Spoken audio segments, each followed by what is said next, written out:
The anime begins in a quiet forest with a single house right in the center. In this scene, we are introduced to our protagonist, Ryo Mihara, who rises from his bed to observe some of the things around him. After going outside to look at the forest, the first thing he does is recite a small incantation, making a pool of water appear over his hand. Then, in a scene change, we see what happened just moments before he arrived there. Ryo suddenly regains consciousness, only to realize he's in an unfamiliar place. A man then emerges from the mist and tells him clearly that this is not the afterlife. Once they can see each other clearly, the man asks if his name is Ryo Mihara, and he confirms that it is. Hearing this, the man seems relieved and tells him it's been a long time since he's had any visitors.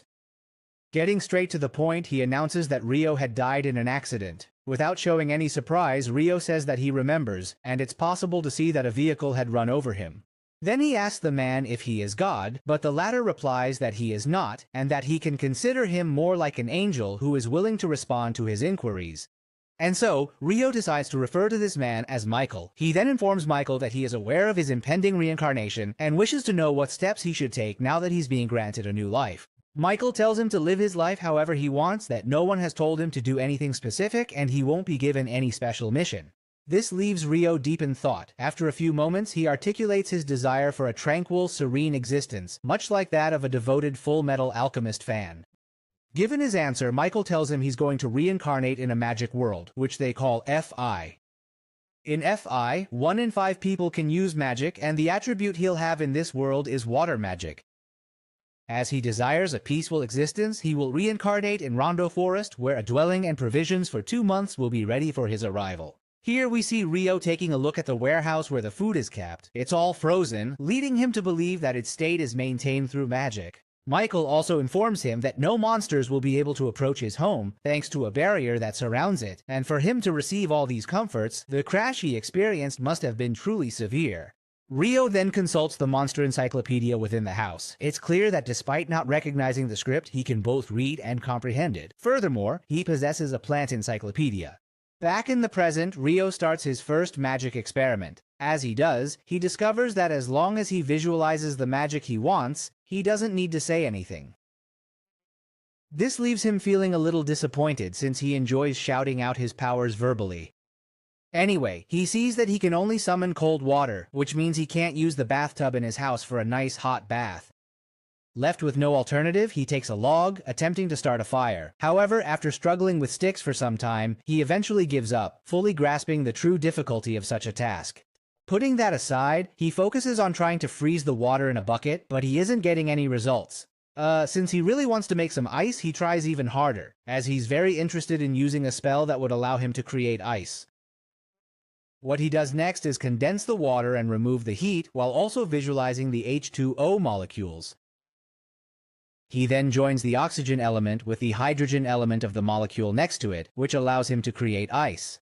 This brings him great joy, and he expresses gratitude to the hydrogen bonds. After successfully creating ice, Ryo sets his sights on making fire. He ingeniously crafts a magnifying glass-like tool, leveraging it to concentrate the sun's rays precisely onto the tinder, thus igniting a flame. At night, he can finally enjoy a truly nice warm bath and acknowledge that he has made significant progress for his very first day.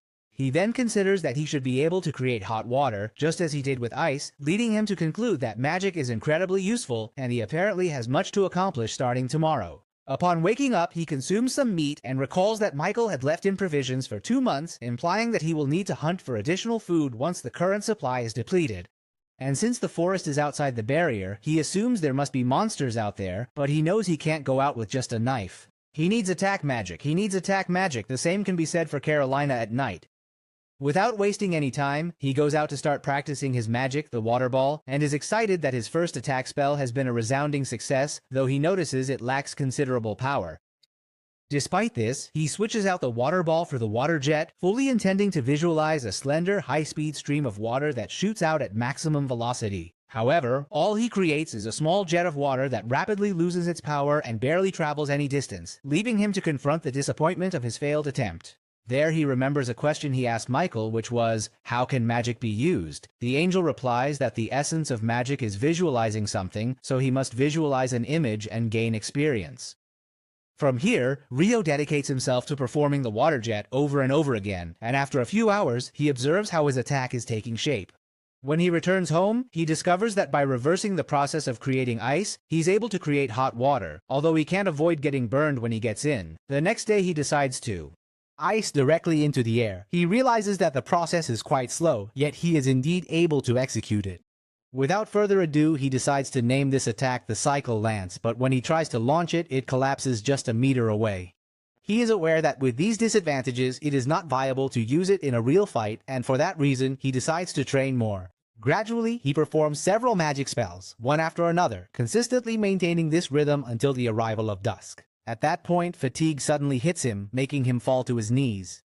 He also feels on the verge of fainting, leaving him to believe he's completely depleted his mana. That night, he realizes something important. He has to light a fire during the day, since his only method uses sunlight. In other words, he's gone without dinner because he can't cook it. The next day, he practices his magic again and continues for the days that follow. After a brief period, he begins to see the fruit of his efforts. He is now able to instantly create the Cycle Lance, though it still doesn't travel very far. Even so, he believes it's time to venture outside the barrier, and that's exactly what he does, holding a spear he created himself. As he moves forward, he reaches the river and finds something he'd been hoping to see: quartz. He can use it as flint to light a fire, even when there is no sun. With that essential resource in hand, he sets out to find some antidote herb, as he would consider his adventure a success if he obtains it. At that very moment he turns around to look, and there's a monster cutting him down. It's a laser boar. In such a situation, his body tenses up as this is not good at all. He even freezes in fear when the monster charges toward him, preparing to attack. As he faces the imminent impact, images flash through his mind, instantly sparking a reaction. So he quickly gets out of its way by making a nimble jump. When the laser boar attacks again, he remembers he can use magic. As a countermeasure, he creates a path of ice, causing the monster to slide toward him. For the final blow, he forms a cluster of ice spears in front of him like a shield of stakes, which the monster crashes into, dying instantly. That night, he returns to his cabin to read the monster encyclopedia and discovers the laser boar is the weakest rank. He also notes that although it's a basic encyclopedia, the last 2 pages are special. It turns out there's information regarding dragons, beings that are capable of destroying an entire city without any effort whatsoever. And as advice, it says that if you spot one, you must flee immediately, though it's highly probable you can't even do that. It also delves into imps, which are not considered fallen angels, but their origins remain completely unknown. And in the notes, it says to pray you never run into one. Ryo questions the usefulness of that knowledge, then realizes anything is possible in this world. After that, he ventures out again to gather fruit and enjoys one for its perfect balance of acidity and sweetness. Suddenly, he's attacked by a flying monster. After dodging its attack, it launches a wind slash that luckily misses him. He believes the level has suddenly increased, and while fleeing, he deploys ice shields to ward off its attacks. He identifies this creature as an assassin hawk, which employs wind slash and an invisible wind spell, and additionally, after charging, it strikes with its beak and formidable claws. Since he can't escape this beast, he prepares to fight. He stops running and starts shooting several water jets in its direction. The hawk evades the attack by deftly maneuvering in the air, then swiftly charges, rapidly increasing its speed. But Ryo creates a block of ice in the air which it crashes into. After the impact, the hawk collapses to the ground several meters away. But despite Ryo getting closer to being prepared, the monster quickly recovers itself and immediately rises into the air. Ryo then realizes the hawk has an injured eye, and after just a few seconds, it turns around to simply fly away. Now with the danger finally gone, Ryo collapses on the ground for a well-deserved rest, accepting how hard it is to live a peaceful life here. Because he had been escaping from the hawk for quite a distance, he eventually lost his bearings regarding the cabin's whereabouts. As he continued his advance, he believed he was nearing his destination, but instead, he discovered something shiny, where he encountered a headless man in armor, accompanied by a headless horse. The next day, Ryo continued exploring the forest, and seizing the opportunity, he defeated the beast that had threatened his life, successfully employing the easy hit cleave. And this time, our protagonist, Ryo, was able to find his house, so he consistently maintained this activity to be able to gather much-needed resources and food. This all while not neglecting his magic practice in order to strengthen himself in that aspect. On one of those days he discovered a beach, so he didn't hesitate to dive into the sea. But when he did, he was ambushed by a giant monster from the depths, which made him run away in a terrified hurry. Later on, he developed a spell he named Abrasive Jet, which functions as an incredibly focused stream of water, and he utilized it to precisely cut a rock. After that, he discovers that if he hardens ice with magic, he can use it as a garnet abrasive. It's then he starts to notice he's getting really good at using magic. One night, Ryo decides to go back and find the Dullahan he left behind, now armed with an ice sword. He knows the Dullahan is an encyclopedia of monsters, but he's not sure if it's because it's not a monster or just far more advanced. Either way, he's not going to worry about it. Besides, he can learn on his own. Without wasting time, he makes the first move, attacking head-on, but the Dullahan blocks every single blow he throws. During one of his counterattacks, Ryo shields himself by creating an ice shield, but the impact still affects him somewhat. In the Dullahan's next attack, Ryo evades it, intending to strike back, but then he realizes he's missed his chance. This gives the Dullahan an opening to strike his side, and even though Ryo protects himself, the impact is strong enough to knock him down. At this point, Ryo accepts he can't defeat this enemy, but since he didn't die, he figures it's worth coming back every night. He also gets the feeling the Dullahan is trying to tell him that it will train him. At that very moment, the Dullahan, out of its weapon, crafts a water sword, which it then precisely transforms into ice. It then approaches Ryo to give it to him, but its weapon returns to normal. Ryo assumes it wants him to learn how to use it. When he takes the weapon, the Dullahan simply returns to the water and leaves. Later, while exploring the forest, Ryo finds a flying monster. For a moment he thinks it's the same hack because of the scar on its eye, but then he's not so sure because it looks different. Looking closer, he assumes it must have evolved a little. A few seconds later, the monster launches a long-range attack. So we confirm it was the prior one. Ryo quickly uses a 5-layer ice wall, but as soon as he notices his barrier was shattered by that simple attack, he doesn't hesitate to run in different directions to make it hard for the monster to hit him with its projectile's aims. He keeps repeating this pattern, even launching counterattacks with his ice spears, but Hack effortlessly evades them all without any trouble. It's then that the monster uses some kind of spell that instantly eliminates his size wall, which makes Ryo think it can neutralize magic. But then he sees it stop in mid-air and braces himself, expecting it to do something. But right after, a lightning bolt strikes down on him. He manages to dodge by jumping aside, but unfortunately, he's separated from his spear.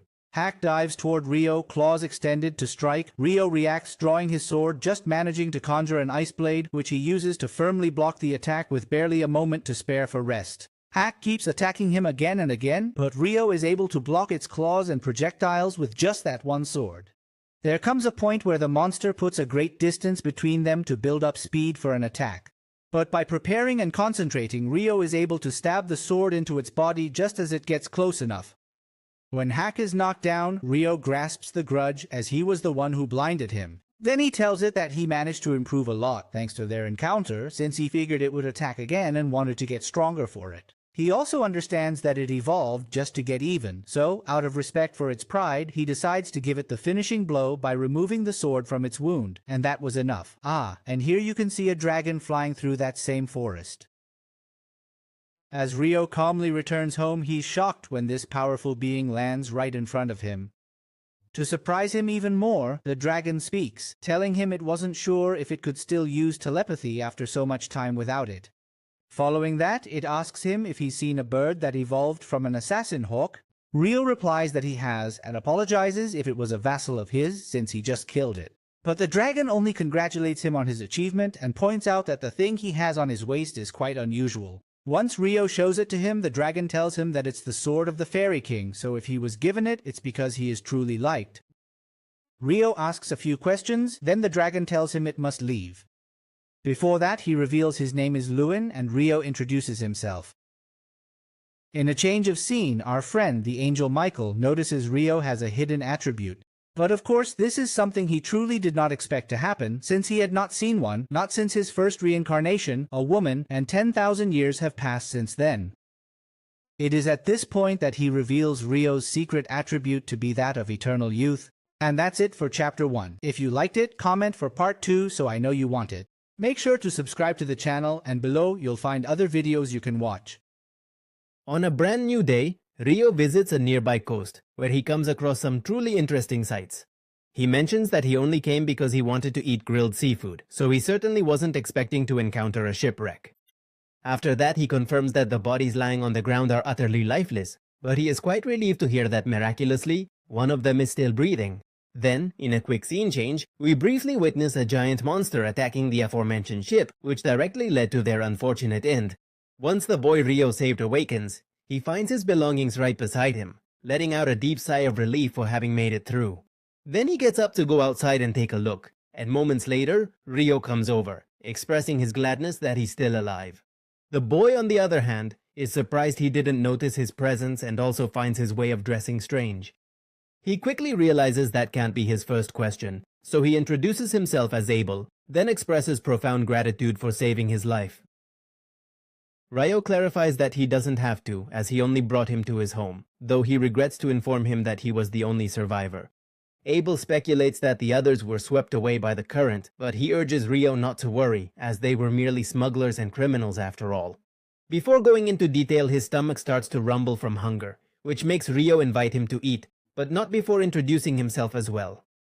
Once inside, he tells him he has no other clothes, since he can't make more without thread and fabric.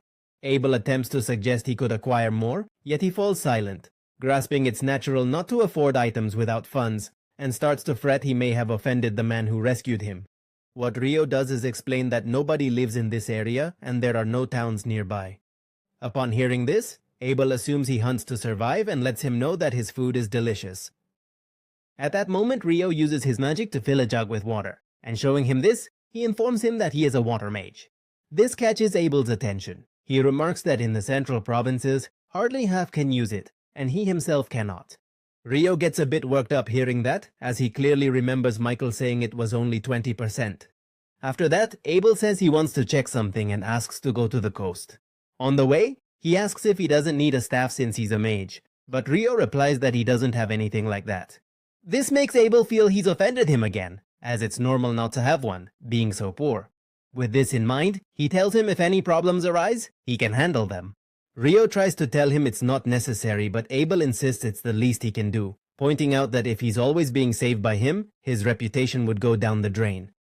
Faced with this, Ryo agrees without further complaint. They soon arrive at the coast, where he notices the corpses are gone, so he figures they were either eaten or washed away by the sea. Abel takes this to mean that had he not been rescued promptly, he would have suffered the very same grim fate. Ryo tells him he's very lucky, but Abel asks him not to be so formal with him, as it doesn't feel right for his savior to speak to him that way, and he'd rather be called by his name, just like his friends do. Hearing that last part, Ryo is left thinking without saying a word, while Abel finishes his search and tells him he can't find what he was looking for. Ryo asks what he'll do now, to which he replies that he'll try to reunite with his companions and could go to the town of Loon, but he thinks that place is too far south.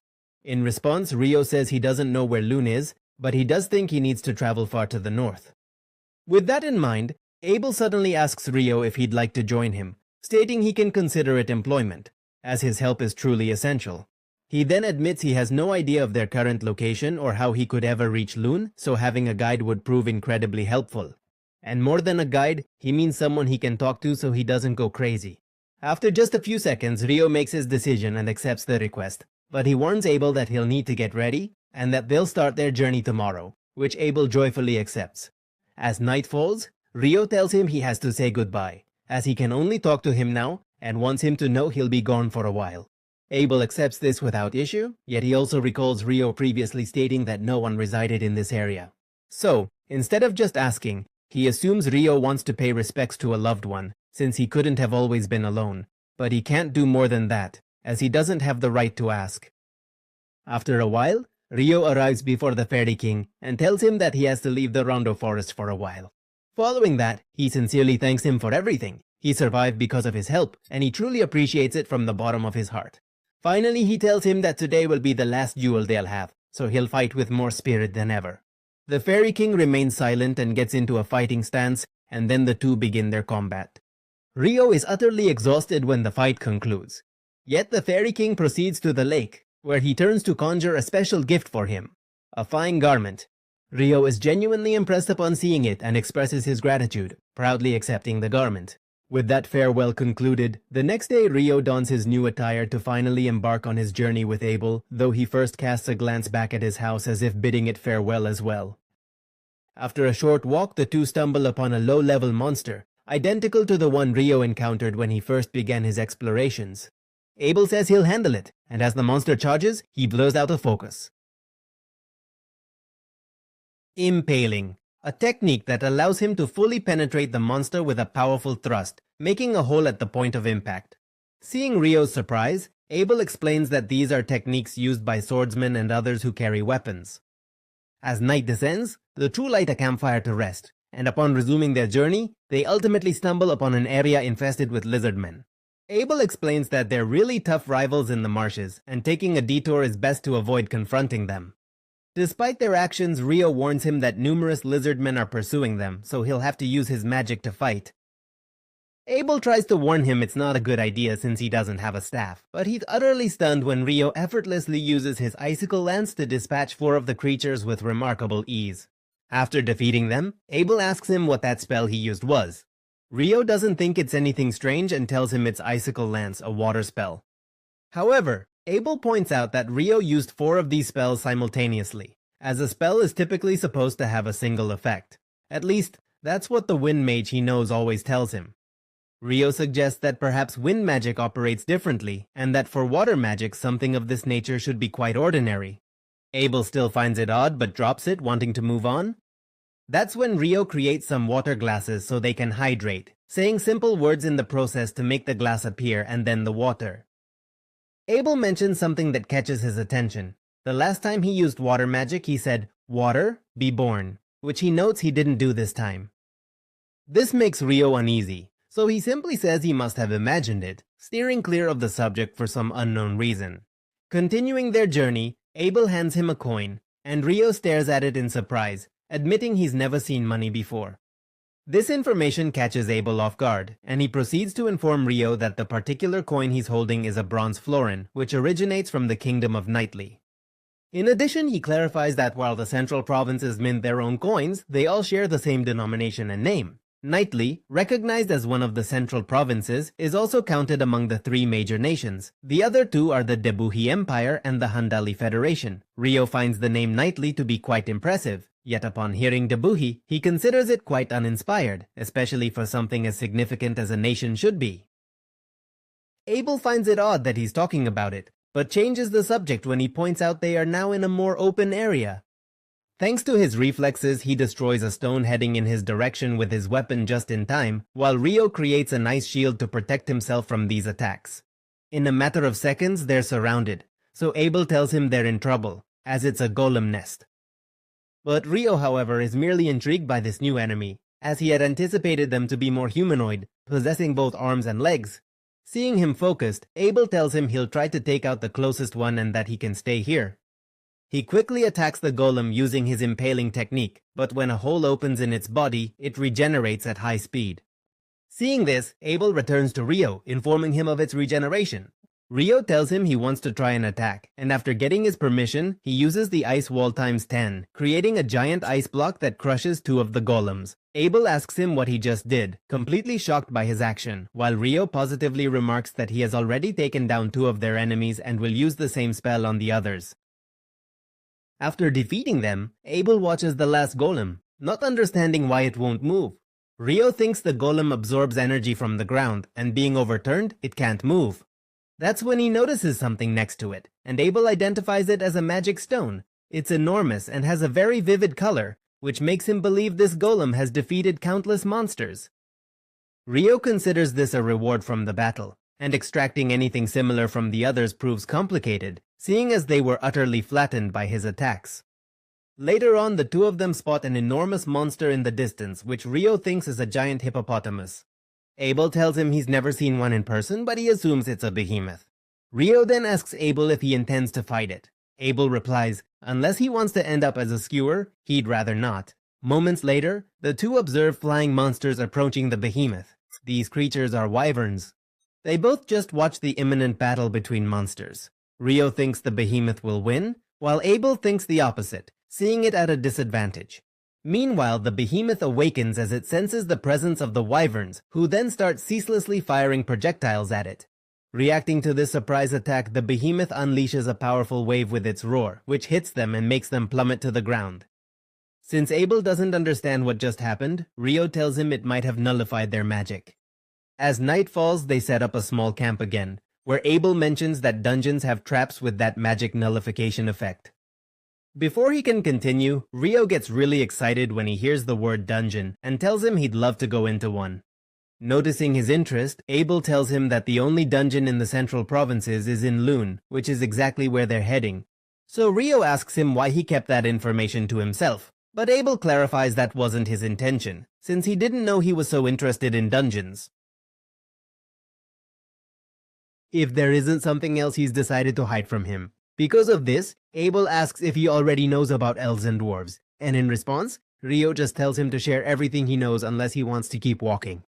He didn't actually say that, but it is a valid hypothetical reaction. Abel gets the picture, so he explains that dwarves are great warriors and skilled fighters, and there are a few of them in Lune. As for elves, there's only one in Lune, since most of them live in the forests and stay away from them. After hearing this, Ryo mentions that it's just as he expected, but Abel asks him what he's basing that on. Continuing their journey, Ryo mentions that just beyond the mountains ahead of them, they'll be close to human territory. This makes Abel question where Ryo got his intel, and Ryo then recalls his conversation with Lewin. It turns out the dragon told him that this land is surrounded by the sea to the east, west, and south, and to the north there's a mountain range separating it from the other continent. And that's why it's rare to see humans come south from their territory in the north. Now returning to the present conversation for obvious reasons, Ryo tells Abel it's better he remains ignorant of such things, and to simply consider that he possesses a source of knowledge that far surpasses any human understanding. A little later, the two are suddenly ambushed by a truly imposing flying beast. Its gaze is so fearsome that Abel can't help but tremble with absolute terror. Staying calm, Ryo gives the signal, and they both end up throwing pieces of raw meat into the sky. The monster snatches the food and quickly flies off, letting the two finally breathe normally once more. Back on the road, Abel says he's still shaking from what happened, and Ryo feels the same way, as he really didn't think they would have survived if they had fought. Abel mentions that humans can't handle monsters like that and that it's been centuries since anyone saw a behemoth or a griffin, which makes him think this place is either very strange or straight up cursed. And thinking about it, he assumes these mountains are what stop such creatures from reaching human territory. This makes Ryo curious about something, as he believes the wyverns that fought the behemoth came from the north. A few minutes later, they confirm their suspicions when they spot a pair of them in the distance. Abel tells him they don't stand a chance because it usually takes 20 experienced adventurers to face them.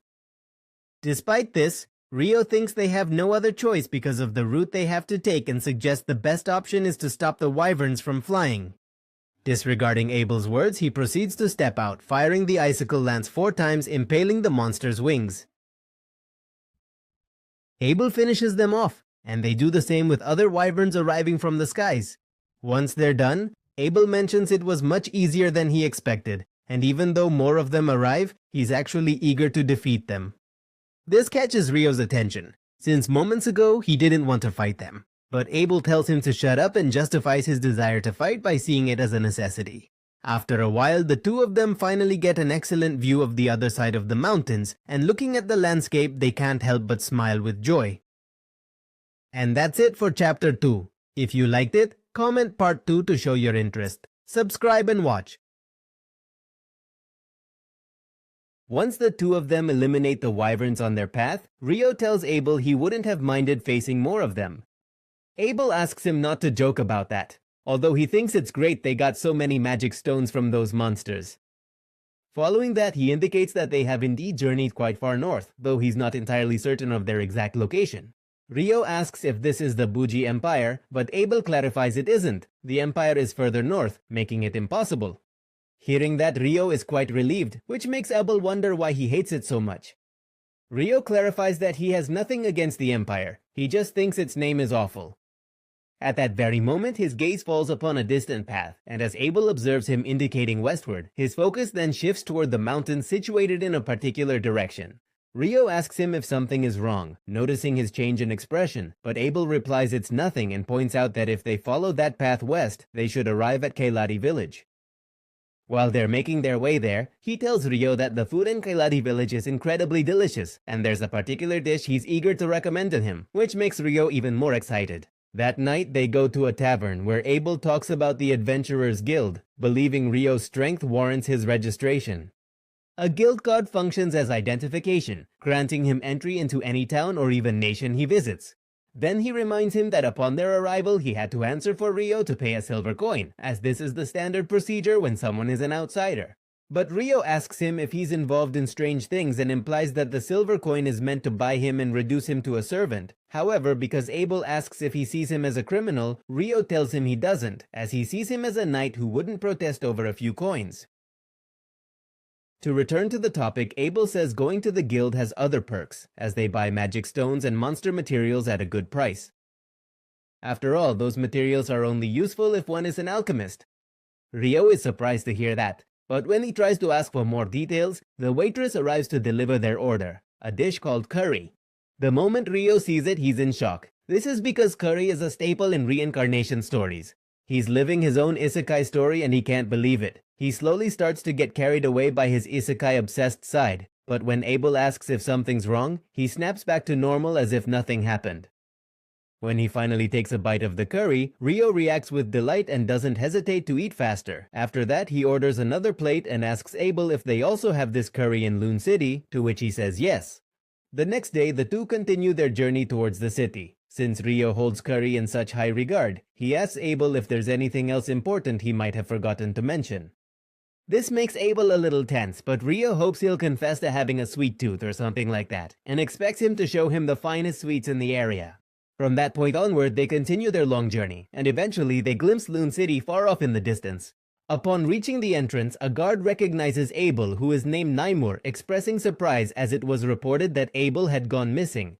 Abel confirms that indeed that was precisely what occurred, and he was able to return completely unharmed, all thanks to Rio, this young man right here. Naimur thanks him for that, and after receiving the silver coin for his entry, they start chatting amicably. Meanwhile, Rio watches them, looking a little happy, as he thinks it's great that Abel is so well received upon his return. Inside the city, Abel tells him they'll head to the guild first. Since they'll be together, he can boost Rio's rank upon registration, but Rio, knowing nothing about it, asks for more details. Abel explains that upon guild registration you're F rank, but with a B rank or higher adventurer's recommendation, you can begin as E or D. Because of this, Rio assumes he's B rank or higher and feels proud of that. Abel doesn't understand what he means. But getting back to the topic, he says that with a higher rank you can accept more difficult quests, and those are the ones that give better rewards. Though he doubts he has to worry about money, he even believes that selling all those magic stones he carries could completely disrupt the market, even lowering their value. However, he is sure the guildmaster can do something about it. As soon as they enter the guild, the receptionist recognizes him and calls out his name loudly, which causes a chain reaction with everyone present, as they all know him too. Abel's a rock star. What can I say? In seconds, he's surrounded by people happy to see him back, and seeing his popularity, Rio decides to step outside so as not to bother them. As he moves a little away from the guild, he happens to see an elf walk past him, and when she stares at him, she recognizes that his clothes are from the Fairy King. And when she sees Rio get flustered by that, she apologizes, stating she was just admiring his outfit. It seems she likes him, and now considers him a very interesting person. Rio is still overwhelmed by everything she's saying, but she tells him she has to go now, though she hopes they'll meet again. After that, Abel comes out to get him, and once back inside, he takes the opportunity to explain to everyone in the guild that Rio is his savior, causing them to thank him and show their gratitude. After that's finished, Abel tells the receptionist that he wishes to recommend Rio for D-rank registration. This greatly surprises her, for she remembers no one from the Crimson Sword had ever made such a recommendation, but Abel vouches for this boy, stating he's truly worth it. Seeing his confidence, she says there's no problem with the recommendation, but for the process, she needs him to demonstrate. He was forced somehow. Abel accepts, but tells him that he'd like to talk about that matter and more with the guildmaster. And as they wait for him in a private room, he bursts in, relieved to see Abel alive. After that, he introduces himself to Rio as Hugh McGlass, guildmaster of the Elune Guild, and thanks him for saving Abel. Setting that aside, Abel tells Hugh that he wishes to recommend Ryo for a rank increase in his registry, which Hugh accepts, provided Ryo gives a demonstration. Abel agrees without complaint, but warns Ryo is stronger. But Hugh doesn't take his word for it that easily. That's when Abel shows him the magic stones they collected from the monsters they defeated along the way. Hugh examines them closely, but their size and unique color prompt him to ask if they're perhaps from wyverns. Even though Abel confirms they are, Hugh deduces that to amass such a quantity, they must have confronted something capable of devastating an entire nation. Abel reports that they hunted all the wyverns and that it was south of the Malefic Mountains. Ryo asks about this, not knowing the area, so Abel explains that after finding the road to Kailadi, he realized where they were, since it was clear they had crossed the Malefic Mountains. Hugh tells them that no one has ever made it across those mountains alive, and even experienced adventurers avoid that place unless there's a truly compelling reason. But when Abel asks if this isn't enough to promote Ryo, Hugh responds that, obviously, this is more than sufficient proof. At that very moment, some people burst into the room and the girl leading the way is greatly relieved to see Abel. He apologizes to Lynn, Tridja, and Warren for having caused them so much worry. Hugh figures they have much to discuss, so he permits them to remain and informs Ryo his arrangements will be handled. He then asks the receptionist Nina to bring the registration items to his office. As Ryo is about to leave, Abel tells him he wants to show him something after he's done registering, so he'll wait for him at the reception. Once Hugh enters his office with Ryo, he tells him that they are the Crimson Blade, Abel's party and the most popular in the city. Without much ado, Ryo asks if he can truly begin his journey as a D-level adventurer. Hugh tells him he knows how exceptionally strong Abel is, with his unique talent. However, Hugh is also well aware that Abel alone couldn't possibly have slain a wyvern. This means he must be incredibly strong, leaving his miraculous survival with only one explanation. He's simply too powerful, possessing more than enough strength to qualify as a D-level adventurer. When he gives his back a hard pat, he notes that despite being a mage, he's quite fit. Just then, Nina comes in to deliver the registration items. Seeing this, Hugh asks her to guide Ryo through the process, since he'll be busy with all the paperwork he has. Here, Nina introduces herself as a staff member of the Adventurers Guild and lets him know that the first step is an interview. Ryo tells her he's a mage, his element is water, and he doesn't have a place to stay yet since he just arrived in the city. Nina informs him that registration gives him 300 days of access to the guild residence, so she wants him to keep that in mind, and upon learning he's never been to a dungeon, she tells him the guild holds an introductory course for them every month. These courses instruct novice adventurers and explain what to keep in mind when exploring dungeons. So, she asks if he'd like to take it. Ryo eagerly accepts, and Nina informs him the course begins the day after tomorrow, having just enrolled him.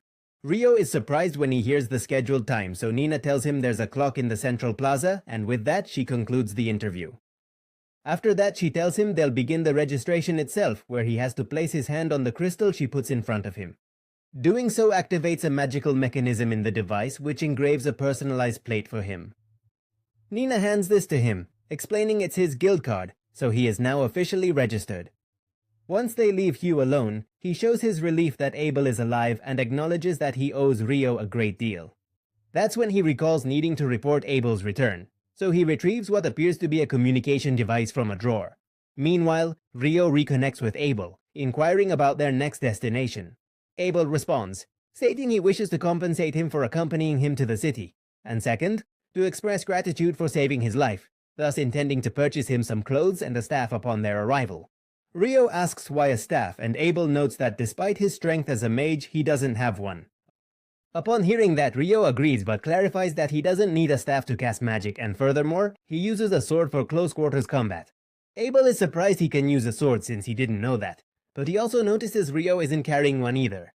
This makes Ryo pull back his cape to show him his weapon, but Abel says it looks more like a dagger, which leaves Ryo very confused.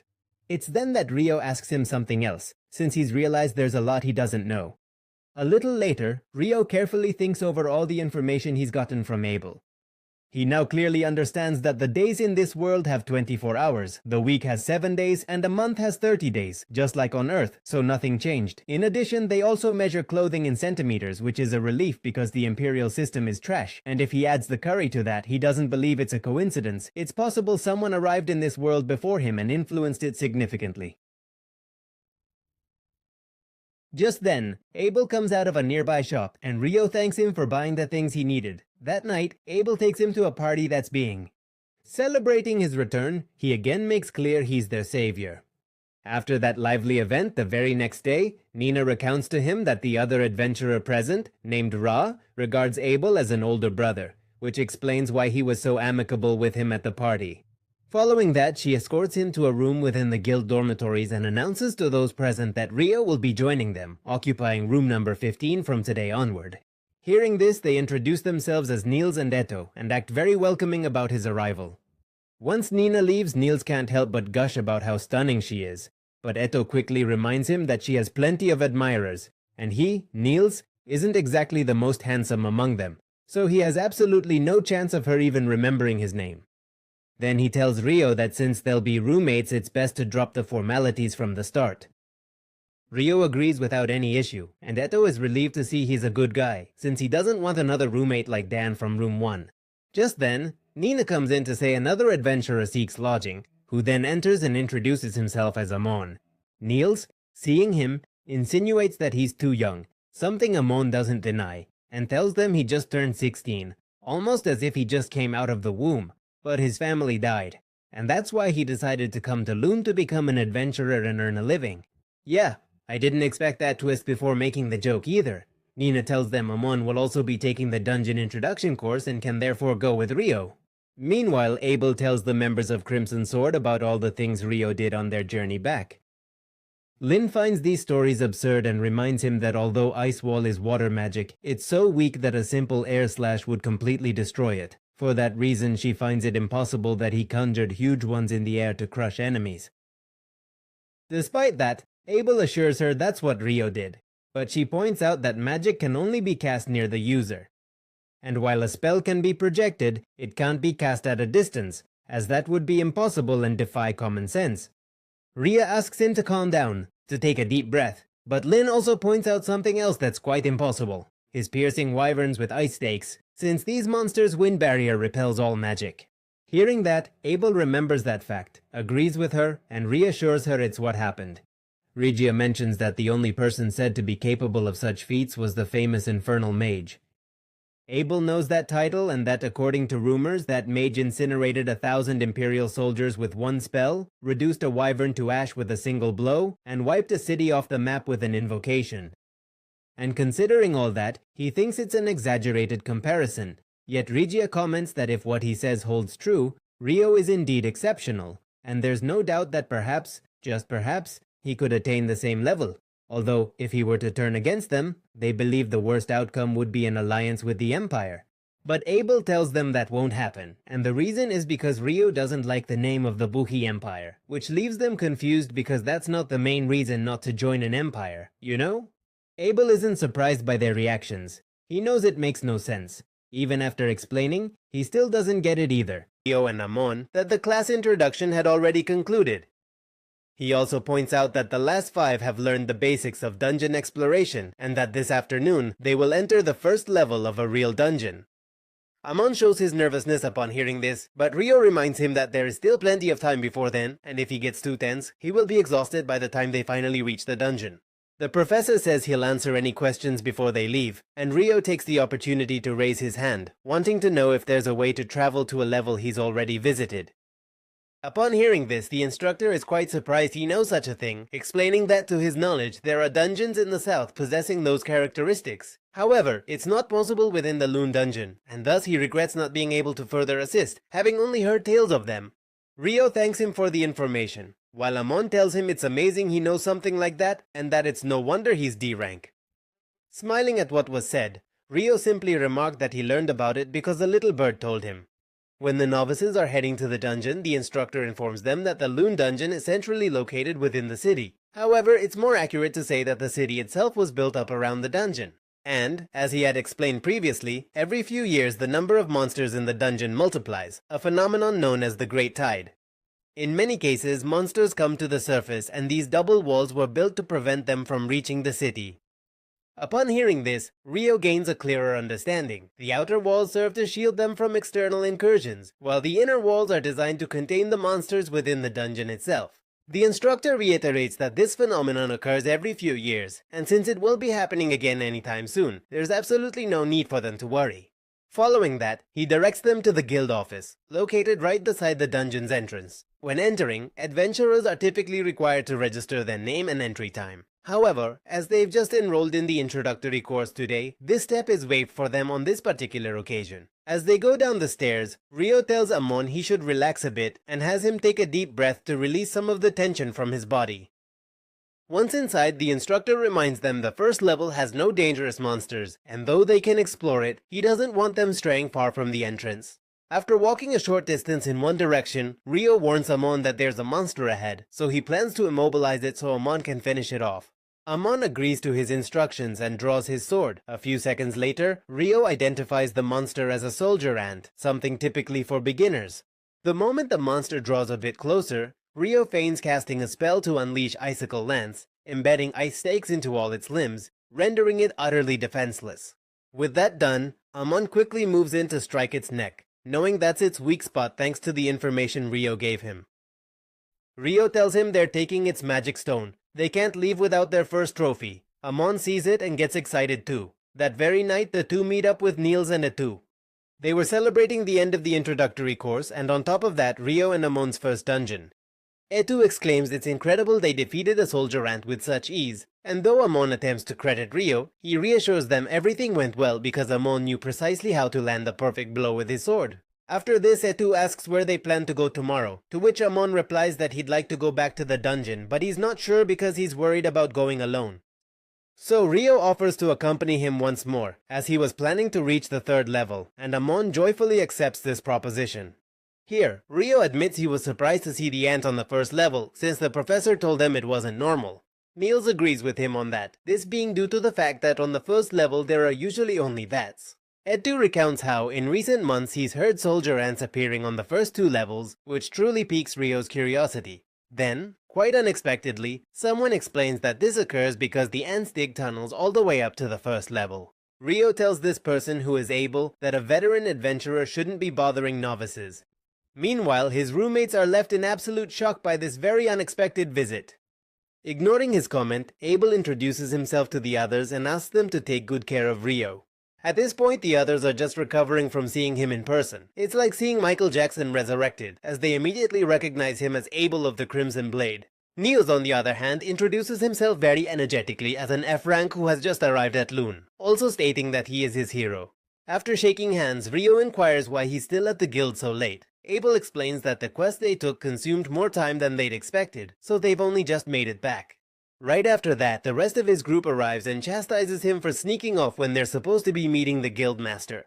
Abel tries to explain that he intended to mentor the new batch of adventurers, but Lin disregards his excuses and has Warren haul him off like a sack of potatoes. Unable to flee, Abel pleads with Ryo to say something, but Lin suddenly approaches him, staring intently.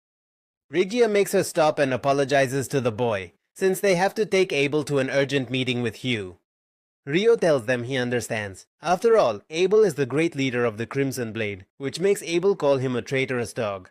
Once they leave, Etu mentions that Rigia is a total angel, while Niels thinks Abel is an incredible guy. As soon as he hears that, Ryo asks him if he thinks, despite what she just witnessed. Rigia tells Lin not to look at him that way, but Lin explains it's perfectly normal to be interested, given he's supposedly a great wizard. Abel reassures them not to worry, as they will very soon witness his full capabilities, but as he's still being carried by Warren, Lin questions if he's merely trying to act cool, which doesn't amuse him much. The next day, Ryo accompanies an excited Amon to the dungeon, and once inside, they start to work as a team to defeat some monsters. Ryo focuses on attacking the stragglers, and when Amon is ambushed by one of them, he makes sure to protect him with his quick reflexes. After that, they take a brief break, and Ryo tells him that his sword-wielding technique reminds him of Abel's, which makes him suppose his master was a former adventurer from the village. Eamon confirms that this is indeed the case, and his master is a man named Kiro. He learned to wield the sword at a school in the royal capital, utilizing a renowned style known as Hume, or something similar, so his unique fighting style originates from that very academy. Aware of this, Ryo thinks that once he has mastered the fundamentals, he will surely be incredible, just like Abel. Eamon notes that despite being a mage, Ryo wields a sword well. Ryo explains it's because he had a master who trained with him long ago, but as his style is original, he can't fully claim mastery. He then asks if Amon has rested, to which Amon replies yes, jumping up quickly, but Ryo clarifies that he shouldn't push himself, as his fighting style is quite exhausting. Despite that, he knows that once perfected, that style will protect him from harm, but he needs to build up his stamina, so he recommends running as much as he can. He also says that if he's consistent, he'll improve little by little. And since he traveled with Abel for a while, he noticed that the first thing he did every morning was train. That means even with all that talent, even geniuses understand they must train. It's pure Mamba mentality on this channel, folks. Amon gets quite enthusiastic hearing that, and so he commits himself to training as diligently as Abel does. On a new day, Ryo tells Niels he has other plans and won't go to the dungeon. The first place he visits is the library, where the librarian asks if this is his first time here. Ryo says yes, he didn't expect it to be so big.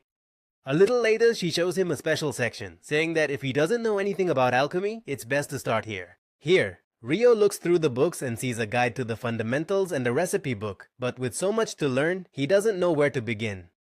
Later, he arrives at the plaza and thinks that if he wants to take this seriously, he should buy his own books. That makes him wonder how much each one costs. As he's thinking, a solar eclipse suddenly occurs, casting a darkness over the entire city. Ryo quickly becomes aware of a strange sensation, alarming him as he attempts to look all around, coming to believe that the entire world now seems different to him. Suddenly, a powerful attack is fired in his direction, so he protects himself by putting up an ice wall in front of him. Despite that, he struggles quite a bit to mitigate the fire blast, given its immense power. And as the attack concludes, he spots a figure slowly advancing toward him from afar. This woman finds it interesting that a human is here, but she dismisses it, confident she can eliminate him. Judging by her intensity, Ryo assumes she's a demon, which he knows isn't good, as she's on the level of a griffin. This makes him consider running away. Even so, he doesn't believe he can escape this peculiar space, which appears to be a world entirely distinct from the actual one. Having no other option, he decides to reinforce the ice wall with mana, hoping it will shield him from her next magic attack. Yet, as he does so, he quickly realizes it's insufficient, pushing him to exert every ounce of effort just to survive. And while he's busy with that, she takes the opportunity to shoot a wind attack directly at his body. The instant he is struck, she is taken aback by what just transpired, as it yielded no result. She then admits it's amazing that he defended against Hellfire and also nullified her Wind Lance. Taking a closer look, she notices his outfit belongs to the Fairy King. Now understanding things better, she decides to kill him the hard way. From that point forward, the two engage in close quarters combat with their swords, where she remarks that he is quite slow. Ryo endures her onslaught as best he can, and shortly thereafter, he conjures a large volley of icicle lances to unleash in her direction. However, she effortlessly evades every single projectile as if they were inconsequential. This catches him by surprise, and he starts to think she's using wind magic to move faster. He also understands they both employ swift attacks, and by merely defending, she shouldn't be able to hit him. He's absolutely certain, as her blows are insignificant compared to his master's. She then mentions that his sword belongs to the Fairy King as well, so she demands to know who on earth he is. However, without awaiting a response, she forms a fireball in her hand, but Ryo swiftly neutralizes it with an icicle lance almost immediately. This makes her question how he manages to cast spells with such speed, causing her to view him as a formidable monster. Given his dangerous nature, she remains fully intent on killing him. The close quarters fight resumes, with both maintaining an incredibly intense exchange of attacks. Ryo seizes an opportunity to bombard her with his icicle lance, but she quickly shields herself with a formidable firewall. Realizing Ryo's attacks are growing more devastating, she stomps hard on the ground, causing stone walls to rise up, protecting her from any incoming projectiles. Some of the sharp attacks get through to her, but Ryo doesn't wait. He lunges forward to attack her head-on, and the demon does the same. As their swords clash, she notices his wounds are healing quite fast, and that distraction allows her to violently throw him against a building. Just as she is about to unleash another fireball, her attention is diverted. It begins to rain exactly at that moment, perhaps Ryo's doing. When the very first raindrop is about to strike her, she experiences a rather powerful burn on her skin, now being scorched all over by the continuous cascade of falling drops. Unwilling to be harmed further, she forms a stone shield for protection, only to erupt from it in a powerful explosion moments later. As the eclipse is concluding, she informs him that her time is running out, and she can't recall the last time she truly relished a combat this intensely. And although she'd like to keep fighting, this isolation was special because she had little control over it. Rio doesn't know what she means by isolation. It's then that she introduces herself as Leonor Uraka Albuquerque, and Rio tells her his name too, even calling her Akuma. This catches Leonor's attention because she knows of their existence. It makes her think she really should have killed him by any means possible, though she also accepts that an enemy like him wouldn't fall quickly. After that, she says goodbye and makes it clear that, whether he likes it or not, they'll meet again simply because of the power he possesses. He's destined to meet her or one of her kind. Finally, she asks him not to let anyone else kill him, because his life belongs to her, promising she'll be much stronger next time. After she disappears along with the eclipse, Rio is glad he's wearing this outfit. Otherwise, he'd have a hole right through his shoulder by now. Then he gets sidetracked by wanting to purchase books, and despite his earlier worries about money, he later checks his account, only to discover he had a lot of money, completely unaware of the true value of the Wyvern's magic stones. Shrugging it off, he's just happy he doesn't have to worry about money. Once he gets to his room, he finds it strange that no one is there yet. But when he glances out the window, he notices something worrying.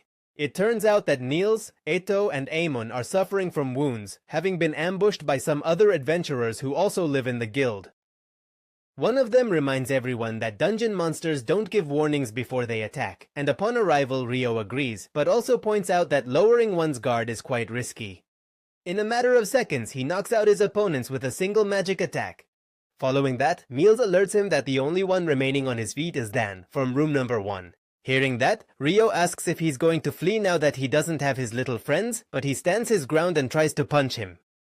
In response to that, Rio simply moves away from Dan's punch with minimal effort, then swiftly strikes him in the stomach with the pommel of his sword.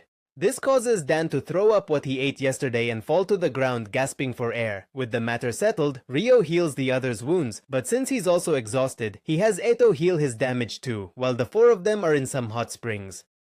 As he does, Eto points out that while the blow didn't break any bones, it must have been a very powerful attack, and would have been fatal if it had hit his heart. Rio clarifies that it was actually aimed at his heart, but he managed to dodge it at the last second. Leaving that aside, Rio focuses on what's important. There are more like Leonor, and he also needs to investigate that strange space he was trapped in. But anyway, that's it for episode 4.